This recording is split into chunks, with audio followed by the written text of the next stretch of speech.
I'm making a YouTube video for my OLRM 100 class. I have utilized all 5 of my top strengths in this capstone project. My achiever strength is what is actually allowing me to complete this project and turn it on time. My analytical strength is being utilized in that I was issued a challenge by a friend of mine to deliver my capstone project orally. I assumed that meant that I would have to speak in front of the class, but I realized, after anxiety got the best of me, I realized that I could deliver my capstone project orally via YouTube.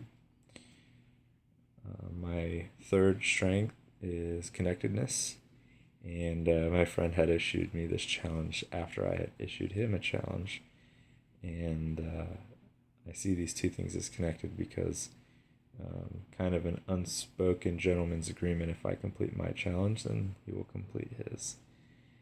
My fourth strength, learner, I will be learning a little bit about video editing. My fifth strength, responsibility, I accepted the challenge my friend gave me, and I will do what I say I will do.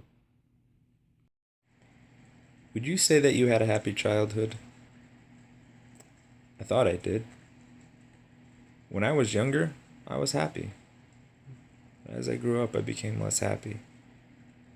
I'd like to tell you about my journey towards happiness. There are 3 changes I made in my journey towards happiness. I changed my attitude, I changed my rules, and I changed my situation. Imagine with me for a moment what my life was like as a child. The adults in my life would scrutinize, analyze, and criticize every action, every word, and every attitude. They would have tried to do that to every thought if they thought they could. They felt a moral obligation to produce a certain type of product. Imagine with me. The first child internalizes, simply accepts the kind of rules and expectations set upon him. The second child externalizes, could not accept those rules, but fought them. The third child socializes and manipulates the adults in his life so that the rules really don't apply to him. I was that first child, the internalizer. I did what Marcus said to do. I changed my attitude. And in doing so, I internalized the rules the adults in my life placed on me. Because I accepted these rules, the expectations became my own, and I sought to meet them. I believe that meeting expectations is part of what makes us happy. However, this wouldn't last forever because the standard they had me internalize was a standard of perfection. Eventually, the expectations I had for myself began to conflict with the expectations the adults in my life had for me. My expectations were changing because life showed me that holding the standard of perfection would not make me happy. Internalizing this rule of life eventually led me to a place where I would have to change the rules because my rules were making me and the people closest to me miserable. Which brings me to my next change.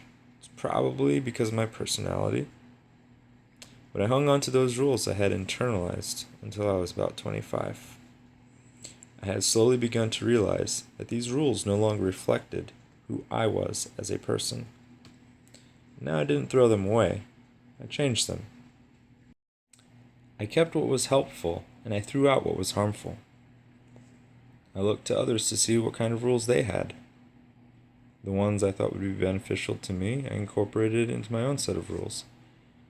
However, the people closest to me didn't change their rules, they threw them out. This brought confusion to my closest relationships. Every day was turmoil.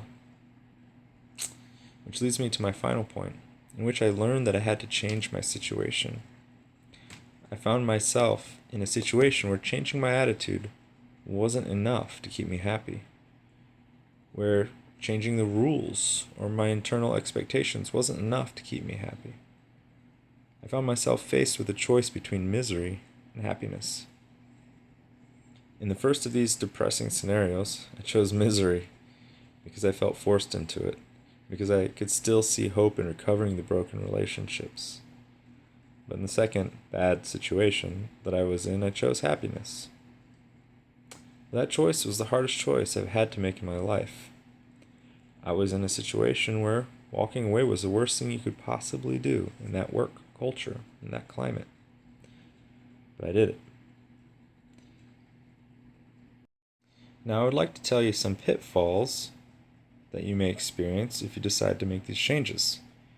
It is not always going to be 100% beneficial to you to make these changes, so be careful in thinking that changing your attitude will always make you happy. What could happen instead is that you accept things into your life that will be harmful to you, some bad stuff.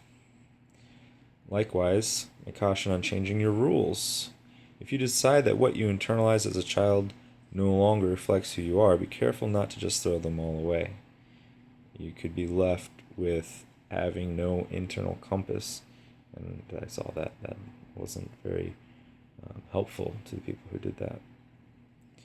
Finally, be careful when attempting to change your situation, so that when you choose to run away from a miserable situation, you aren't running into a worse one, or as we say, going from the frying pan into the fire.